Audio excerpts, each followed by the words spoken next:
Hi everyone, welcome back to my channel Mediocre Mama. My name is Ruth and I'm a mum to two children, Jack who is now 5 and Lily who is 1. Today in this video I'm going to be talking about home birth versus hospital birth. Now I've experienced both and so wanted to share with you these two experiences and why my preference now moving forward would always be a home birth. So I want to share my tips and advice with you and why I went for a home birth with my second baby.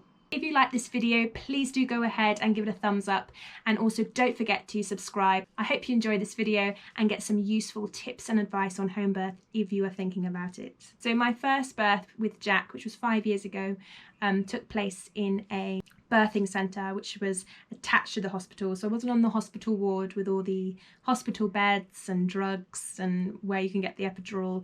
I was on the birthing centre, which was just like mats, birthing balls and the birthing pool. Now, although my first birth was obviously a massive shock to the system, like it always is with your first birth, and it was long and painful, it was very straightforward, nothing went wrong. I'm very fortunate that it was all plain sailing. So when I came to have my second baby, I kind of thought a little bit about home birth and just kind of thought, well, there wasn't anything I did in that hospital that I couldn't have just done at home. I didn't get anything extra. In fact, it probably would have been better just to be at home because I would have been more comfortable, and I wouldn't have had to have the overnight stay in hospital either. Now, when I mentioned home birth to my husband, he was just like, no, absolutely not. He was really against it, and I think he was just really concerned.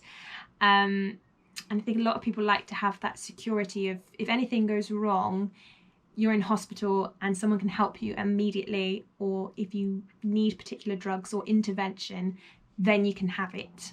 Fortunately, with this second birth, I had a one-to-one midwife. It's a group of midwives that used to run in the northwest of England, and it was government funded, it was NHS care, but it was like having private healthcare, and they specialised in home births.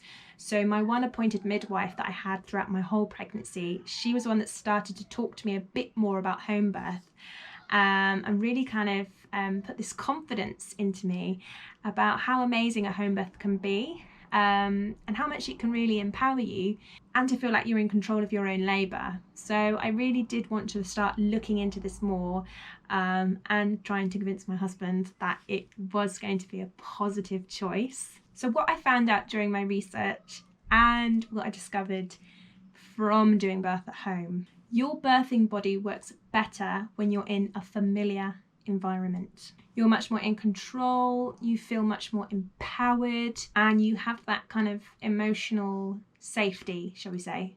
Being at home is proven to boost your oxytocin level, and the oxytocin level is really what you need to bring on your surges and to sustain them so that you can move labour forward.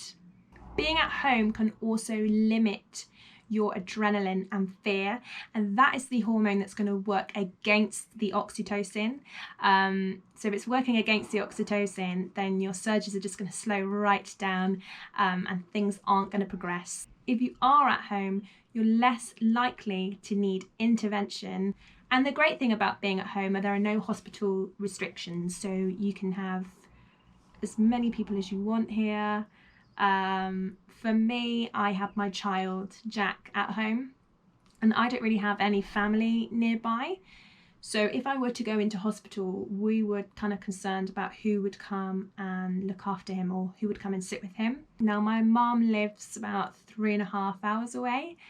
So actually, by knowing that I was going to stay at home, and from my first labour, I know the signs of when my labour's about to come on, so I could really give her a lot of warning. In fact, I gave her warning the night before because my plug started to come away, and so she was able to drive up that night, and then my labour started properly the next day, and she was able to be here for Jack and to kind of help reassure him and help me put him to bed. And he woke up once in the night during my labour, and she was able to kind of settle him back down. So it's really helpful to have whoever you need in your home for your birth, whether that's your mum or your sister or a friend or a doula. Whoever you need present in your home, you can have them there, and there's no restrictions. You're free to choose your own position of labour, so wherever you want to be, if you want to be in your bedroom, if you want to be downstairs in the lounge, wherever is most comfortable, you can be. Unlike in hospital where you're obviously just given one room. I was put in a room on the birthing centre that didn't have a bed or anything to really get comfy on, apart from flop over on a birthing ball. So yeah, you can make sure that you're much more comfortable in your own home. You'll also be able to eat and drink anything that you need. You know, I went through the whole day eating like normal. So my breakfast, my lunch, I sat and had dinner with my child and my husband. Whereas in hospital, obviously you wouldn't get that. You would be in labour, and I mean, you can take snacks in, but you wouldn't be able to sit and perhaps have a nutritious meal to keep you going. So if, like me, you are a healthy woman and you have a low risk pregnancy, which I did for my first and my second, both low risk pregnancies, nothing went wrong. The risk of anything going wrong is very low. The other thing I liked about being at home was just, you know, just the comfort of your own home. So, you know, if you want to get changed, if you want to wear what you want to wear, you know, you don't have to worry about what to pack in your hospital bag. Obviously I had a little emergency bag ready just in case, but if I wanted to get changed, if I wasn't comfortable in this and I wanted to put something else on, or, you know, if I wanted to go and stand in the shower, if I wanted to go lay in the bath, if I wanted to lay down and have a sleep, you know, I had all these options. And even after, to be able to go and have a shower in my own shower and sleep in my own bed was so nice and such a comfort after you've just given birth.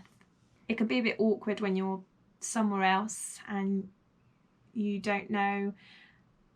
Like when I was in hospital, I didn't know if I could leave my baby to quickly waddle to the toilet, or when am I allowed to have a shower, when can I eat. You know, there's all these different things that you don't even have to worry about when you're at home. When I look back at my first labour, I can see all the things that slowed my labour down for me. So the trips to the hospital going there and back, being told I wasn't far along enough, just kept slowing it down. Every time they did a vaginal examination, I mean, this time with my home birth, I decided I didn't really need any checks. I did have one right at the end.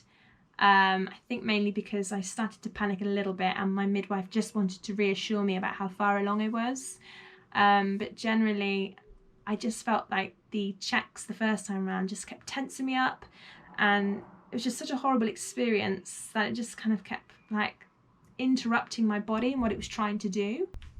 So after kind of researching into a little bit and finding those positives about birthing at home, I also looked at some statistics that my midwife gave me. And one of the main kind of statistics that I took away with me. Now, just to make it clear, if it's your first baby, there is a higher risk that you might need to be transferred to hospital. I read that you have about 45% chance of being transferred to hospital if it's your first. So I can understand if it's your first baby that you would want to stick to giving birth in hospital. And I'm still glad I chose hospital, because I didn't know what to expect with my first baby, like most of us don't know what to expect. And it's such a shock. I'm still glad I chose hospital because it gave me that experience. And doing it in hospital is what gave me the confidence to know I can now go and do it at home. If you've had a baby before and it's your second or third, the risk of transfer to hospital is much less. It's about 12%. Also, I could factor in that actually my hospital is about a 10-minute walk up the road. So for us, if I did need to go to hospital, it wouldn't take me long to get there at all. So probably one of the main things for you to check is how long it takes to get to your hospital. That would be a really important factor, and it might give you some reassurance that, you know, if it is only a 10-minute drive to hospital, then you know you can get there really quickly. So a lot of you will be thinking, so what do I need for a home birth? I'm going to need too much stuff and it's messy, and, you know, where do I put it all? What do I do with it all? To be honest, you don't need a lot of things. That was one of my concerns, the mess. But there wasn't any. So all you really need is a bunch of old towels and a couple of smaller ones to put around baby. Some protective sheeting to protect your furniture or your carpet. Now I had the birthing pool in my conservatory, which was on tiled floor.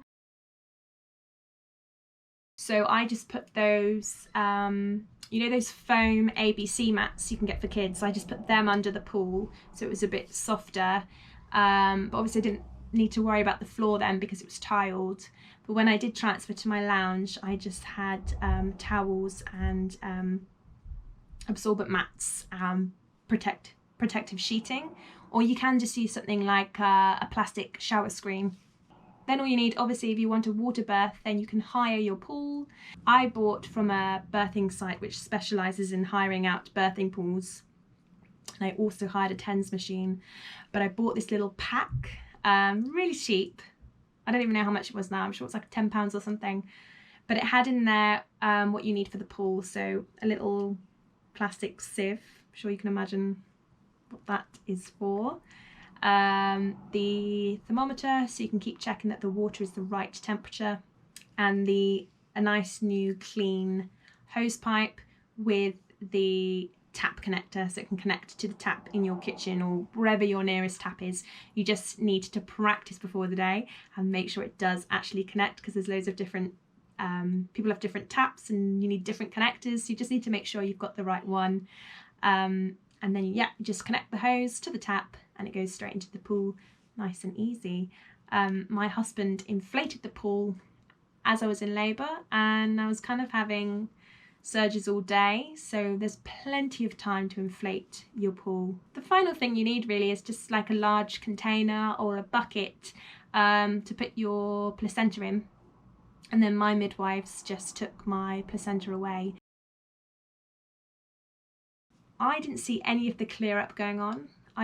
My midwives helped, my mum was there, and so I just took my baby into the lounge and I lay on the sofa, and then the next day when I got up, everything was gone. The pool had been emptied, packed away, all the towels had been put in the wash. Everything had been sorted for me, so it wasn't really anything I had to worry about, and I'm sure a lot of you will have some really lovely people that can help you as well. I was able to make my birthing environment exactly how I wanted it to be. So I chose my dining room to give birth in because it was the easiest place to put up the pool.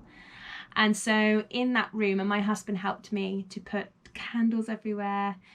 We had low lighting. Well, actually, by the time I gave birth, it was nighttime, and we had a beautiful full moon, and it was just shining down through the glass. It was amazing. And then I had my oil diffuser on the entire time, and some lovely relaxing music.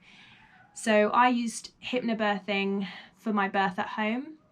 And I think this is a really important technique to learn and use if you're going to birth at home. Now, I've done another video about hypnobirthing, which I will link below, so I'm not going to go into that now, but all my tips and advice on hypnobirthing you can get from my other video, which I really recommend you watch because it just goes hand in hand with home birth, especially when you're limited to drugs.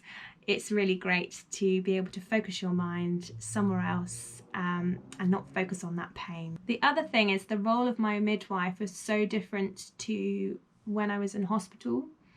Now for home birth, your midwife will really kind of not leave you, but allow you to just get on with your birth without interfering too much.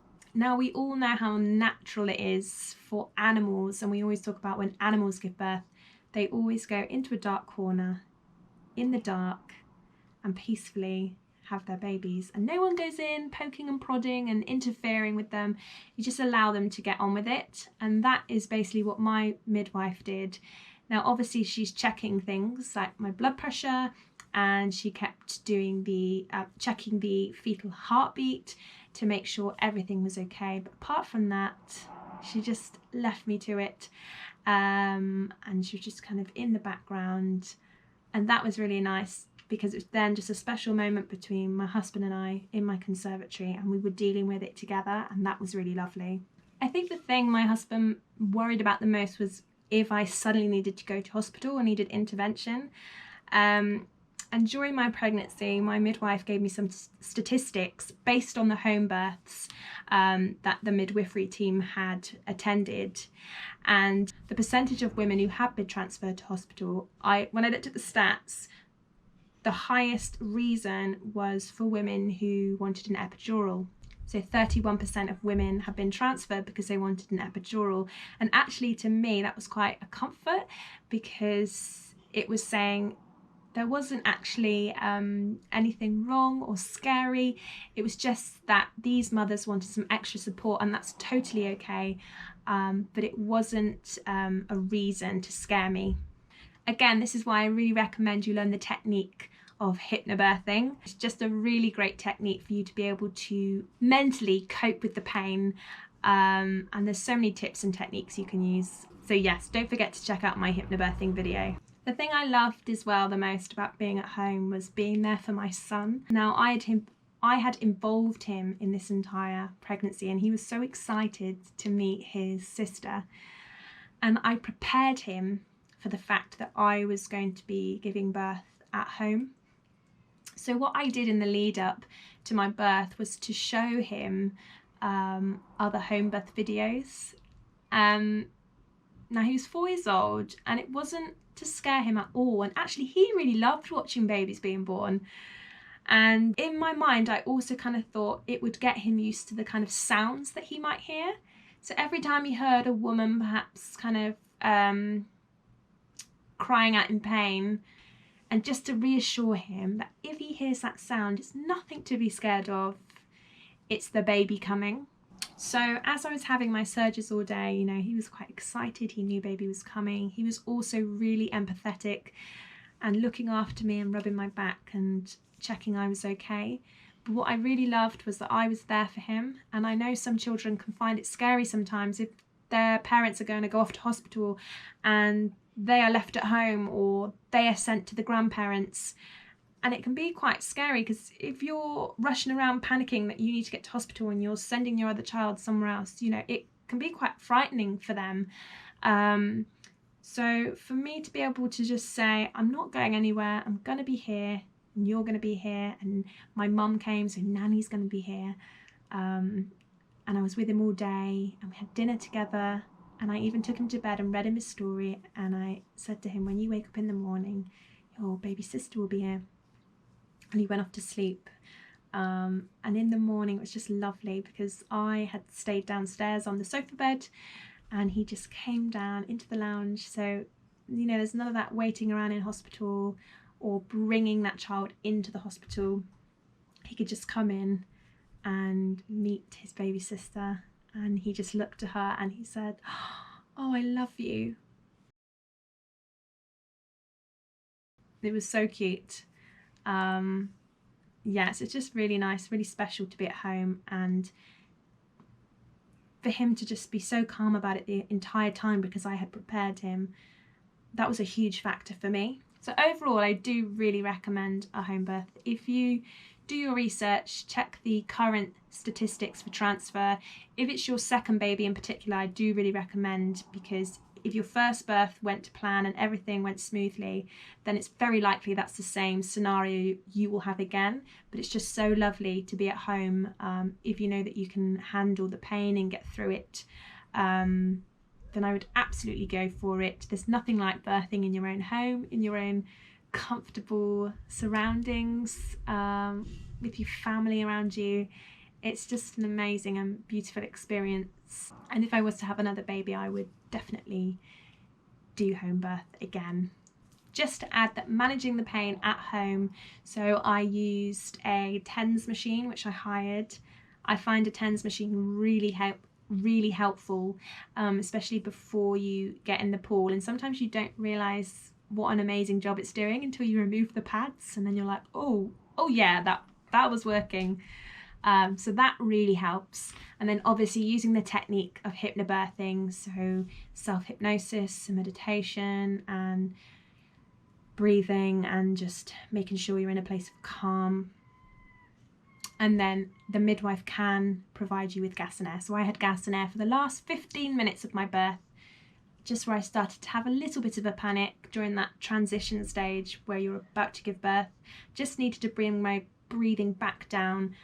So I had a few, some nice puffs on the gas and air for the last 15 minutes, and then my baby was born. And actually, using the hypnobirth and birthing at home, my baby came out so calm. She literally floated into the water and she just kind of floated up. And then as I pulled her out, she didn't cry or anything. She was just looking at me, so peaceful. It was just amazing. I really hope this video helps to give you an idea of what home birth is like, especially if you're thinking about it. Hopefully it'll make you confident to make your choice. So yeah, please, if you did find this video useful, do click on the thumbs up image. I would really appreciate that. And don't forget to subscribe, and I'll see you on my next video. Thanks so much. Take care.